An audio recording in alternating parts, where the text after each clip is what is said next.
Assalamualaikum warahmatullahi wabarakatuh. Waalaikumsalam warahmatullahi wabarakatuh. Anak-anak, pagi ini gimana kabarnya? Baik? Alhamdulillah. Doa dimulai. Bismillahirrahmanirrahim. Raditu billahi rabban Wa bil Islami dinan wa bi Muhammadin nabiyyan wa rasula. Rabbi zidni ilman warzuqni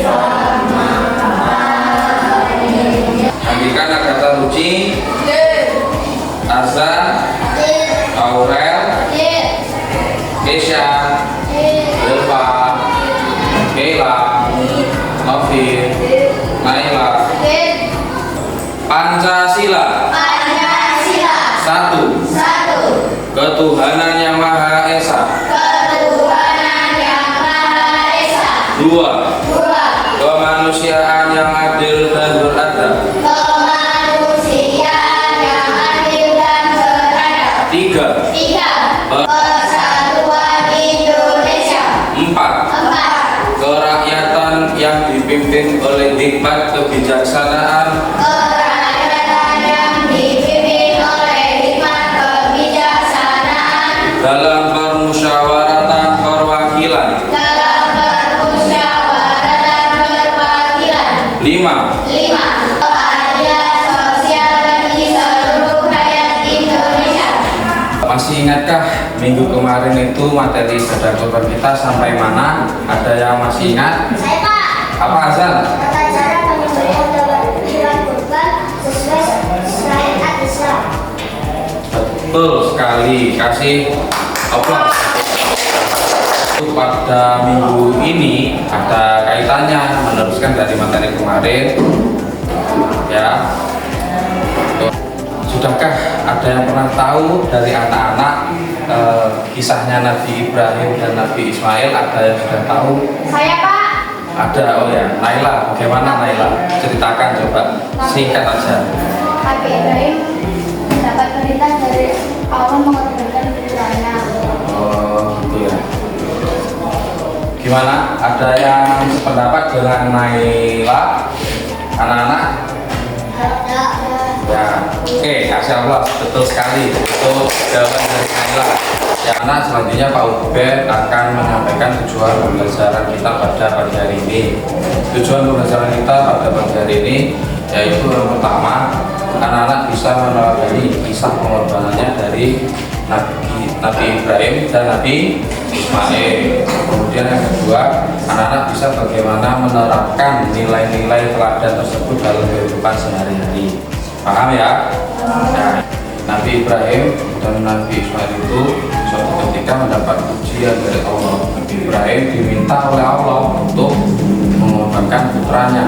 Nah, karena bentuk ketaatan Nabi Ibrahim kepada Allah, akhirnya Nabi Ibrahim melaksanakannya. Nah, kaitannya dengan anak apa? Anak-anak sebagai bentuk ketaatan anak-anak, kita juga, Pak Ubed juga. Kalau anak-anak itu selalu taat pada perintah Allah, khusus ketika anak-anak itu kan masih belajar ya, rajin mengaji, rajin belajar, itu nanti insya Allah anak-anak bisa menjadi pandai dan menjadi anak yang soleha. Sudahkah anak-anak siap untuk belajar pada pagi hari ini? Sudah. Oke, kita mulai ya.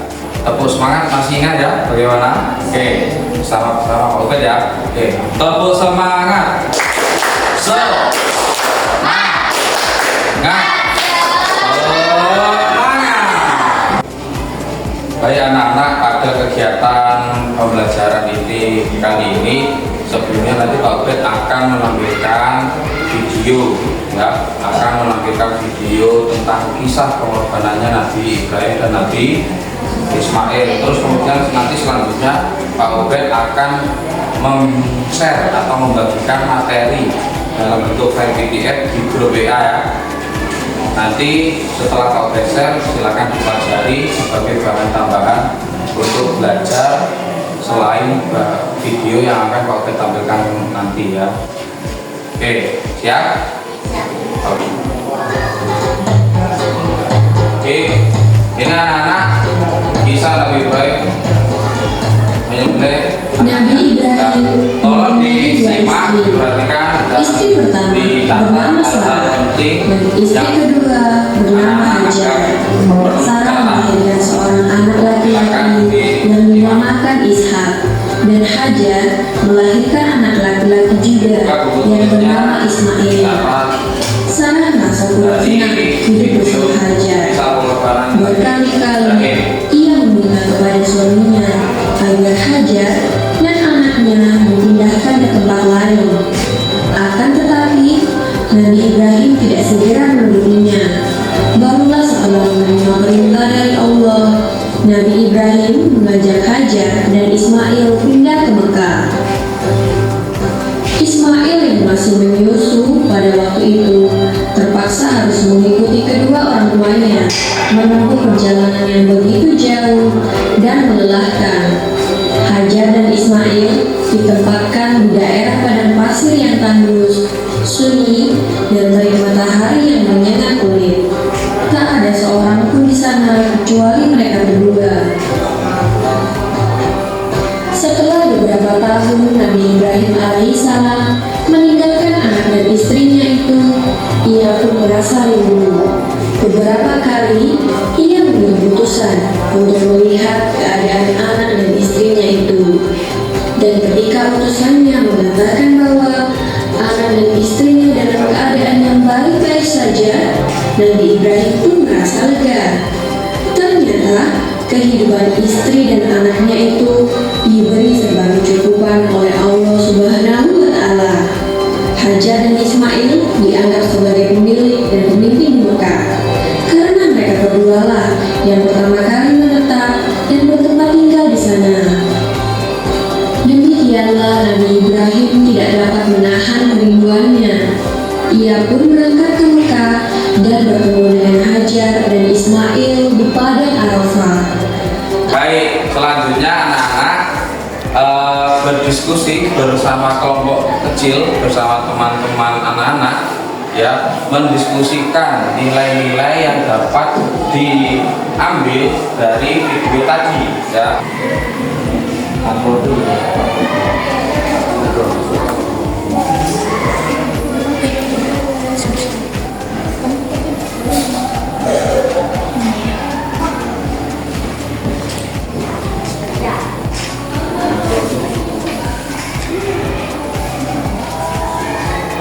Silakan didiskusikan nilai-nilai pelajaran bisa diambil dari video tayangan tadi.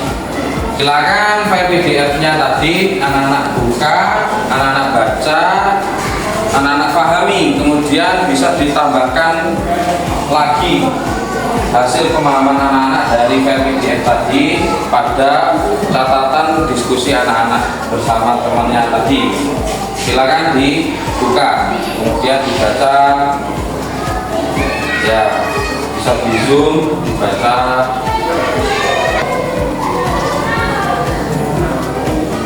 Silakan dibaca, nanti soalnya Pak Ubed untuk mengetahui hasil pemahaman anak-anak pada proses pembelajaran kita hari ini tentang kisah pengorbanan Nabi Ibrahim dan Nabi Ismail. Anak-anak nanti akan mengerjakan kuis atau soal ya, nanti online soalnya berbentuk permainan ya, nanti seru nanti.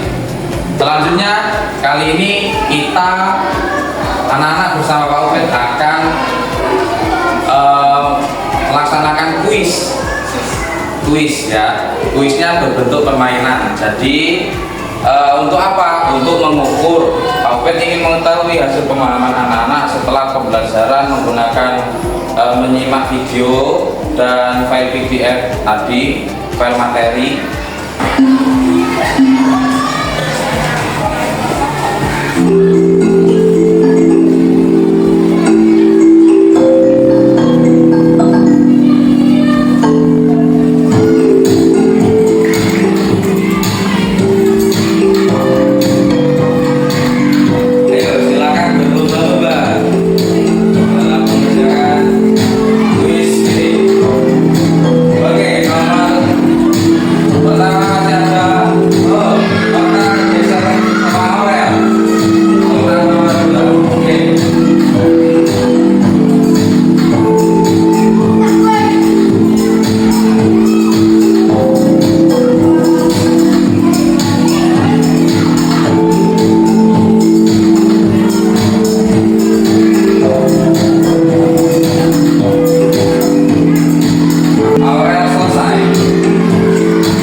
Ingatkah apa yang bisa kita ambil dari nilai-nilai teladan kisah pengorbanannya Nabi Ibrahim dan Nabi Ismail? Ayo dari kelompok sebelah sini, apa yang dapat kita peroleh? Satu, coba orang dibaca apa yang dapat kita peroleh?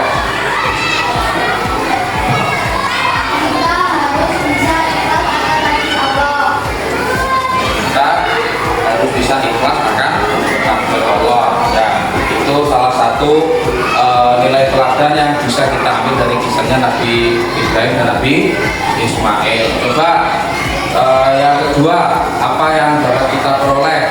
Coba dari sebelah sini. Ada tak? Kita harus senantiasa patuh berdoa kepada perintah Allah. Ya, betul sekali.